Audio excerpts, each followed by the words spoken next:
remember you. You're that little rascal watching my other videos.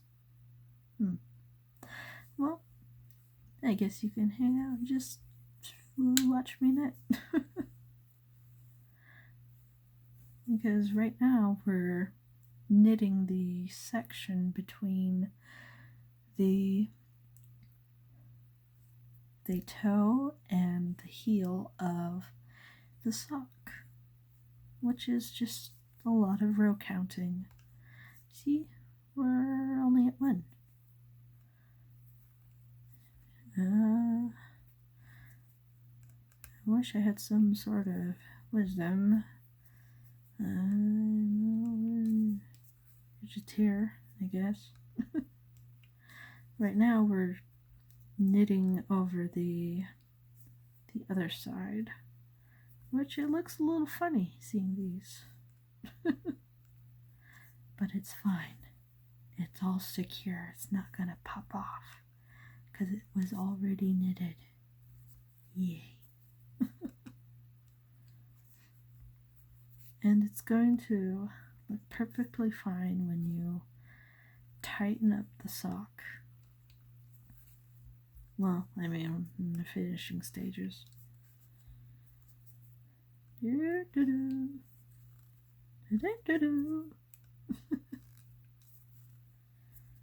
So, just, I don't want that.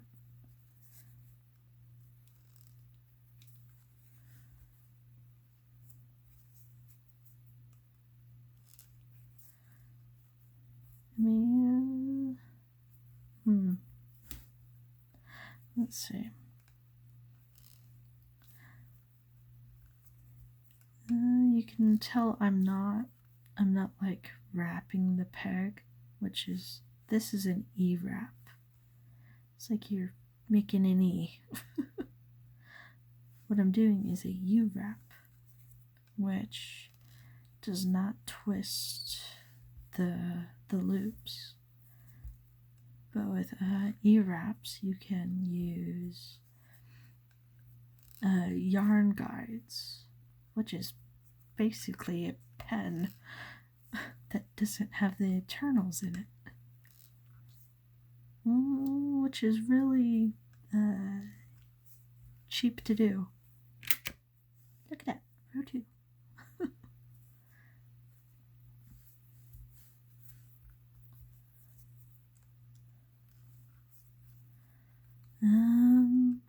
I don't particularly know how many rows I want in this sock yet, but your toe will provide a majority of the room of the foot.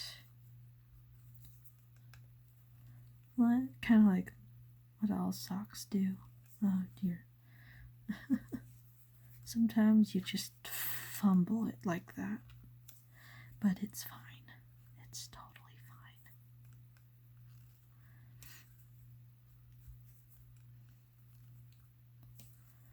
fine. As you loom knit more, you'll get used to how your rows are formed, and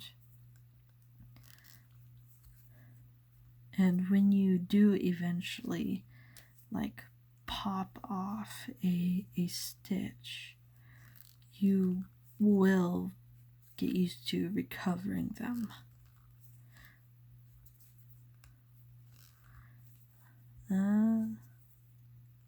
I'll kind of demonstrate that right now. See, kind of popped it off. It's just sitting right there. It's that little loop. Yeah, you go carefully pick it back up and put it back on the peg. And then you just continue on your way knitting. If your work was like really tight and you don't want your work to be tight, then it would be easier to lose that stitch.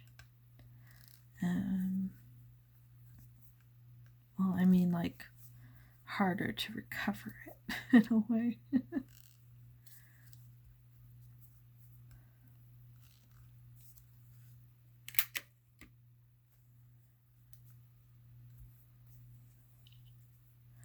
And you'll not like hold the yarn or hold a knitting loom exactly as I do. You'll just like naturally gain your own tempo and rhythms in knitting. Like not particularly everyone knits the same way. Like right now I'm doing under the loop. And you can even pick it up this way, which in my current position it's not exactly comfortable to do this.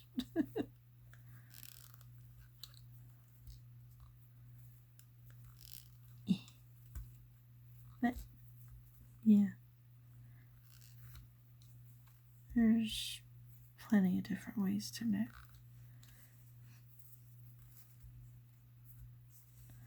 Especially holding the yarn differently. And if you would knit with your left hand, which is using the hook in your left hand, or knitting like I do right-handed and holding the yarn with my left. Knitting position can get a lot more awkward with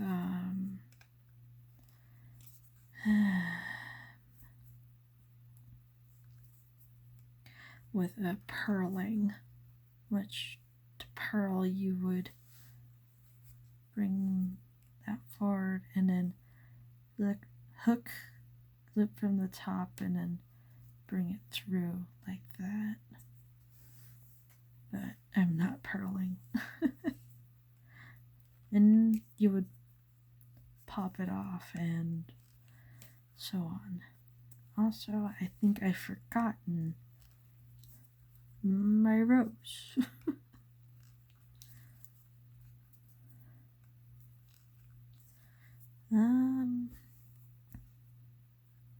I'm going to count how many rows I have. Let's see, 1, 2, 3, and 4, 5.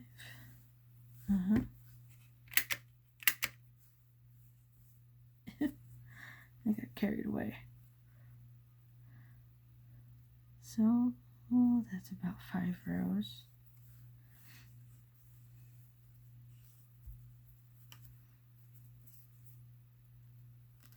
And normally people wouldn't count the rows, the open stitches on your pegs, but I mean, it's eventually just gonna get incorporated into your work anyway. So I count the loops, the open loops on the pegs.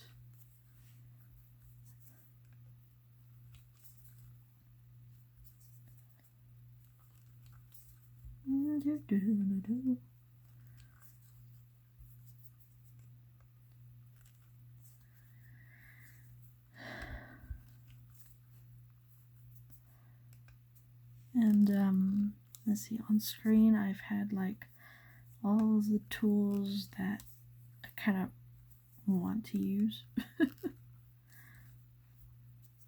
for just purely making a sock. So like I just have loom hook, loom, a stitch counter, scissors. Although you could count your stitch with a digital app on your phone, which I mean is pretty accessible if you have a phone instead of a mechanical stitch counter.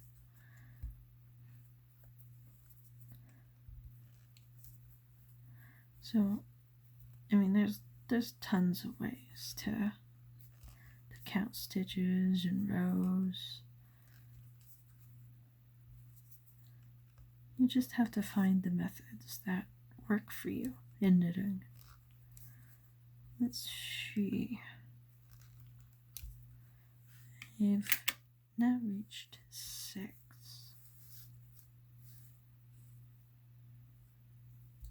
I do think It is looking good.